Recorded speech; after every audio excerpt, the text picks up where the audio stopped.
सामने रखा। अब रुक करेंगे प्राची का।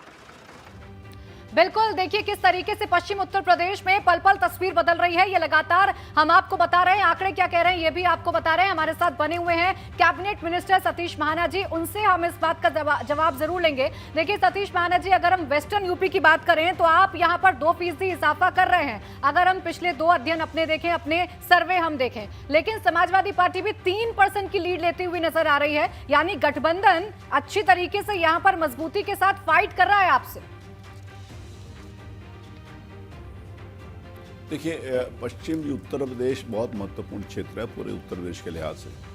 समृद्धशाली के क्षेत्र है, किसान वहाँ पर मेहनत के साथ और पूरे समर्पण के साथ अपना काम करता है।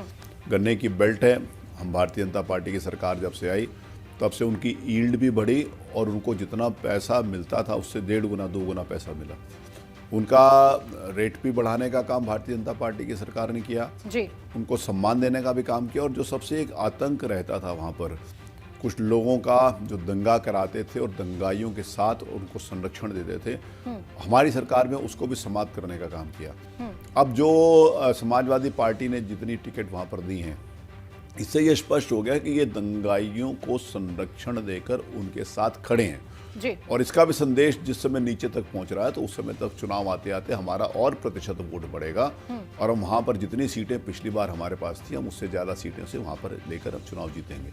हमने पश्चिमी उत्तर प्रदेश को विकास के एक नए पथ के ऊपर आगे बढ़ाने का काम किया। इंडस्ट्रियलाइजेशन के एक नए दौर की शुरुआत पश्चिमी उत्तर प्रदेश में हुई, चाहे नोएडा हो, चाहे मेरठ हो, चाहे गाजियाबाद हो। उन क्षेत्रों के अंतर्गत विकास के पथ को भी आगे बढ़ाने का काम किया। भ्रष्टाचार को समाप्त किया।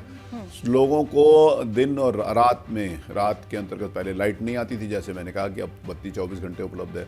सुरक्षा सबसे बड़ी बात है। हमारी बहन और बेटियों का सुरक्षा सबसे बड़ी बात है, उनका सम्मान सबसे बड़ी बात है।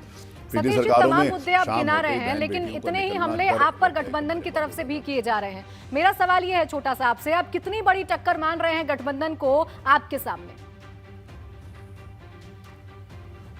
देखिए, राजनीतिक क्षेत्र में जिस समय एक राजनीतिक दल जो गरीब और दलितों की बात करता था, आज उनके द्वारा कुछ नहीं किया गया, तो अधिकांशतः वोट जिनको घर में बैठे हुए उस कठिन परिस्थितियों के अंतर्गत 2 वर्ष तक मुफ्त में राशन मिला है, वो कहते हैं कि नहीं, अगर योगी जी की सरकार नहीं होती तो वो नहीं संभव था।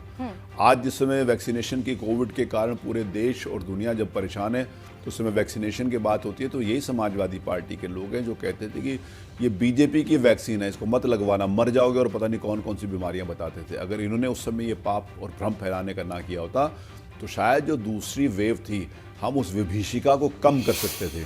ये सारी की सारी बातें हैं जो जनता के बीच में है। और अब वैक्सीनेशन हो जाने के कारण तीसरी लहर का तो बहुत ज़्यादा प्रभाव नहीं पड़ रहा, थोड़े बहुत कठिनाई के साथ लोग उससे निकल कर आ रहे हैं। तो सारी की सारी बातें जिसमें जनता तक पहुंचाने का हम काम कर रहे हैं और जनता को याद दिलाने की बात कर रहे हैं, तो हमारे पास जितनी सीटें पिछली बार थी उससे ज़्यादा सीटें हमारे को फिर मिलेंगी। बिल्कुल, देखिए सतीश जी, और ये तमाम मुद्दे हैं। हालांकि वेस्टर्न यूपी में और भी बहुत सारे ऐसे समीकरण हैं जो इस वक्त काम कर रहे हैं और तमाम राजनीतिक दल उनको साधने की भी कोशिश कर रहे हैं। शुक्रिया आपका, तमाम शुभकामनाओं के साथ बहुत शुक्रिया आपका हमारे साथ जुड़ने के लिए और हमसे बातचीत